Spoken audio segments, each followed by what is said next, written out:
Je vais vous montrer comment on installe pour qu'ils soient efficaces. Bon, je vais vous montrer comment les installer, les deux façons. Donc, soit vous pouvez les mettre en ligne,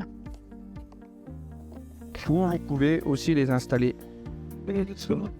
en quinconce, si vous voulez que votre pied de tomate soit un peu mieux aéré. Voilà. C'est-à-dire que vous pouvez croiser comme ceci. Voilà. Et le mieux pour l'efficacité, c'est d'en faire au moins 2 de large. Pour éviter, ça fait un gain d'évaporation d'eau. Maintenant, je vais vous montrer comment je pratique la plantation. Donc, il suffit d'installer tous comme si c'était fini. Voilà, vous les emboîtez. C'est la meilleure façon de faire. Vous les enfilez à fond. Vous prenez vos tuteurs qui vont servir de guide pour la plaque. Donc, vous les mettez contre la plaque à l'intérieur. Donc, je prends mon pied de tomate, je déplace ma première plaque, donc je la déboîte. Ensuite, je réalise mon trou. Alors, moi, je l'ai fait le plus profond possible. Ça garde l'humidité et que les colo-5 soient efficaces.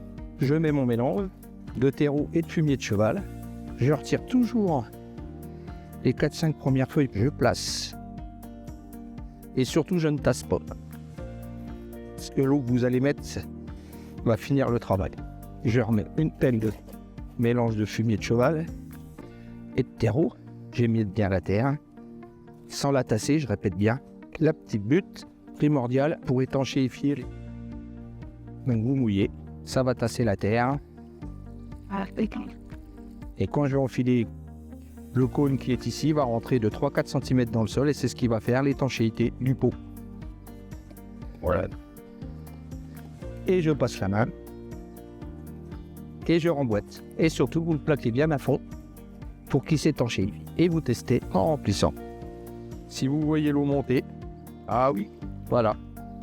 N'ayez pas peur, ça va se tasser tout doucement. Et voilà. Donc il est bien installé.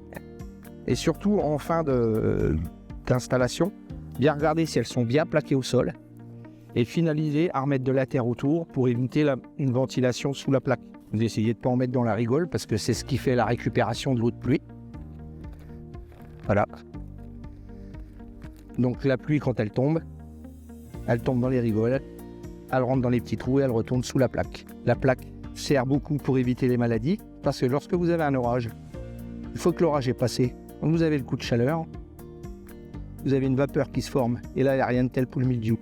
Tandis que la plaque, une fois l'orage passé, en 3 minutes, le soleil tape dessus, elle est sèche. Donc ça évite l'évaporation du sol et évite les maladies. Au niveau du réservoir, comme je vous ai dit tout à l'heure, c'est une capacité de 80 centilitres, mais vous pouvez le remplir à votre convenance. Si vous voulez arroser que 3 fois par semaine ou 2 fois par semaine, vous savez qu'il fait 80 centilitres, donc vous pouvez gérer votre eau. Vous pouvez remplir 2 fois, 3 fois, et puis le faire que 4-5 jours après, 2 fois, 3 fois. Voilà. Ça fait quand même une économie de 50% d'eau par rapport à des autres plants qu'on arrose peut-être qu'une fois par semaine, mais on va en mettre 5 litres par plant. Et voilà ce que ça donne une fois que c'est planté au bout de 15 jours. Donc n'ayez pas peur si vos pieds de tomates paraissent courts. Ou alors vous les achetez plus grands. Et là dans le jardin, j'en ai mis 24 en pleine terre.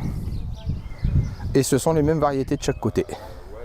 On voit que déjà au bout de 15 jours, ils sont une dizaine de centimètres plus grands que ceux qui sont en pleine terre.